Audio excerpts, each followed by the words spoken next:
Hi everyone! Welcome to Artsonia's After School Art Club.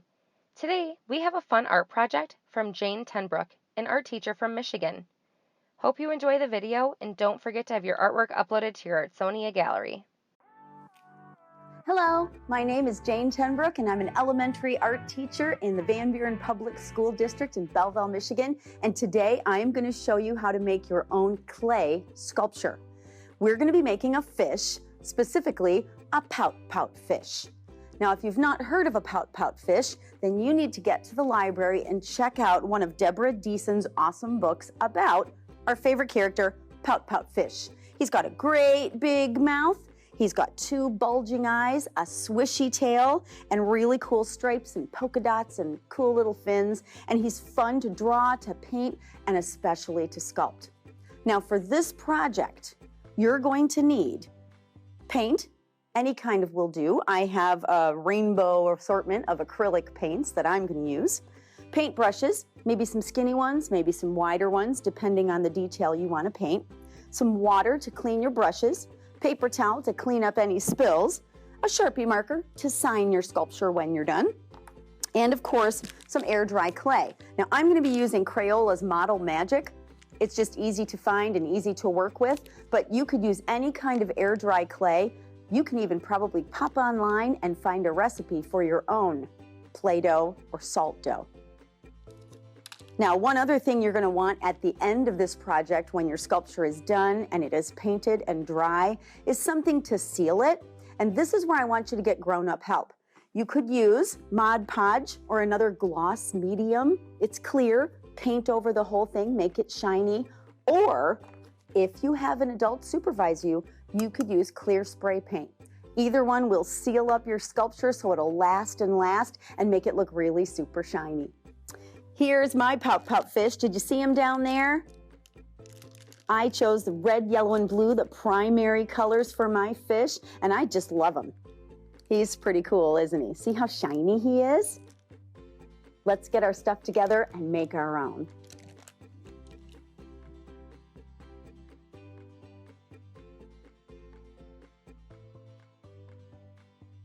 Now, the first thing we need to do is, of course, get out our clay. I am going to cut open my package of Model Magic, and I do it in a special way because the package itself will become a base for my sculpture while I work on it. I cut off the ends, cut down the side, and open it up, and there is my Model Magic. Keep those.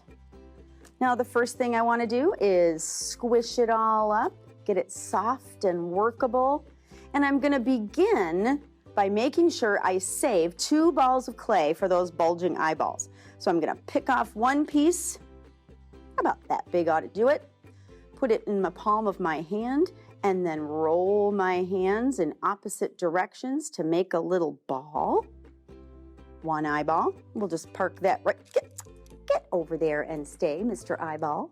And then I'll do another one. I try to make them the same size, but I'll tell you what, I don't think pout fish's eyes are exactly the same either. So I don't worry too much if they're not both perfect. So I'm going to put the eyeballs over there and get to work making my pout fish.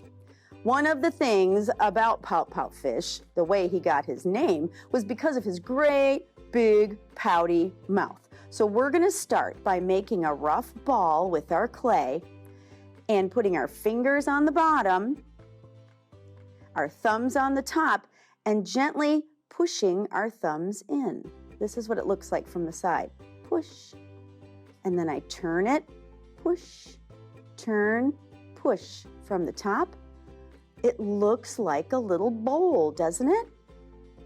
Like you could put just a teeny bit of cereal in there. We call this a pinch pot when we're working with clay, and that's where our pout fish starts. Once you have your little pinch pot, you're going to lay it flat on your table, and that's going to be the bottom of your pout fish's mouth. Now remember, he's got a short body and a tail, so I'm going to pinch while I hold on to his mouth, pinch his body, like that. Oh, his mouth wanted to open up, so I'm gonna pinch it back into a bowl shape. That's the cool thing about working with clay is before it's dry, we can mold it into all sorts of shapes. I'm gonna pinch out that beautiful tail. Let's look at it from the side, shall we? And I can make those even pointier if I want.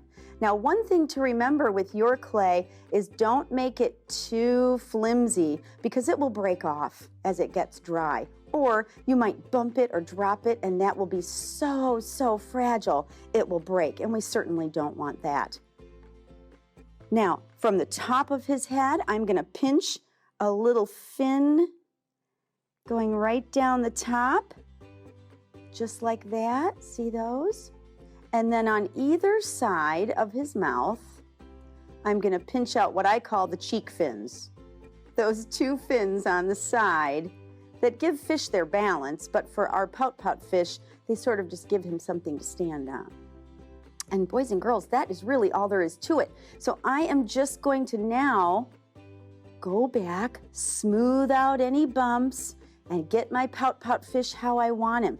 Do I want his tail curved to the side, straight out the back, or maybe I want to just squish it all and start over again? You can do that, especially in the very beginning, to make sure you get it just how you want it. Go ahead, pause the video, take a few minutes to make your Pout fish.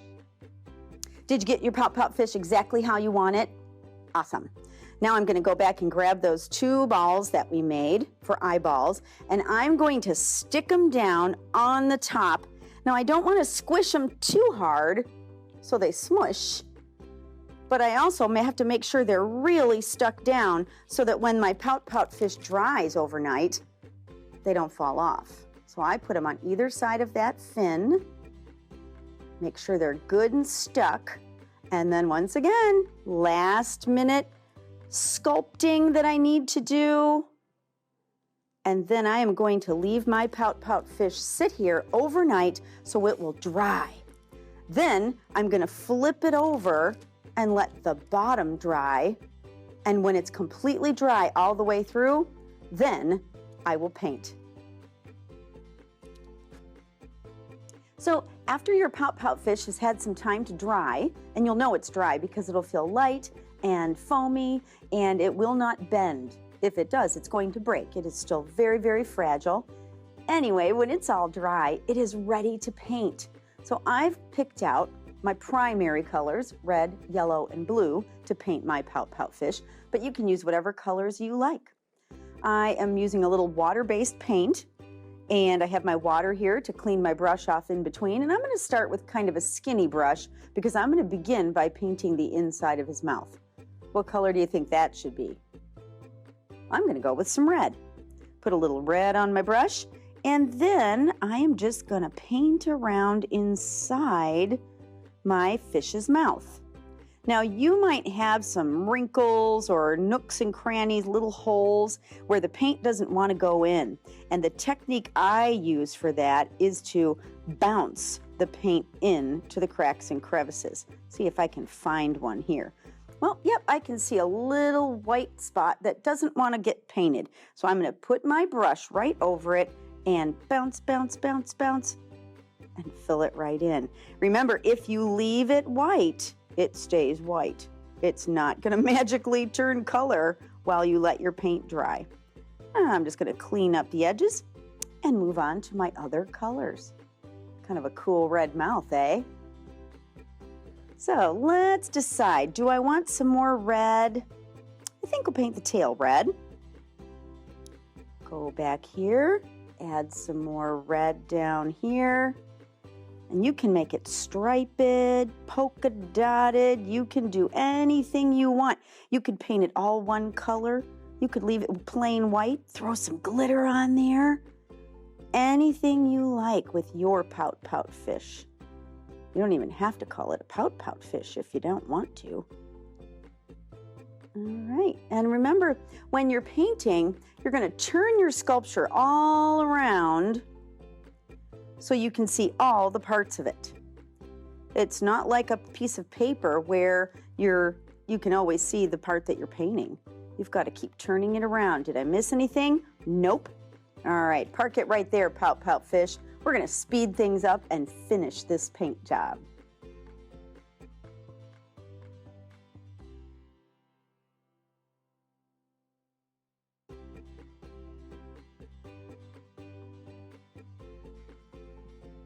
All right, and I think our Pout Pout fish is coming together. Remember, you can let your paint dry in between coats. You can use a Sharpie marker to draw details on after the paint is dry. It's completely up to you. I like leaving the eyeballs white, but you can paint them if you want. Just let them dry in between colors. Now, I'm gonna go ahead and clean my brush off. Dry that really well. And I'm gonna let my Pout Pout fish dry.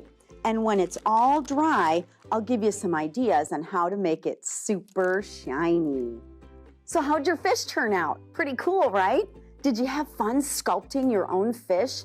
I really love working with clay, model magic, any kind is great. And then to see our sculptures harden up and bring them to life with bright, beautiful paint colors, it's just so much fun, and it's a whole nother way of creating art. Did you get a chance to get to the library or get online and look at Pout Pout fish in a book or a video? If you didn't, make sure you check it out. It's a really cool way to bring your project together. I think I might even go read a story to my Pout Pout fish. Would you like to hear a story? You would? Alrighty then. Till next time, we're gonna go read a story. And remember, stay creative.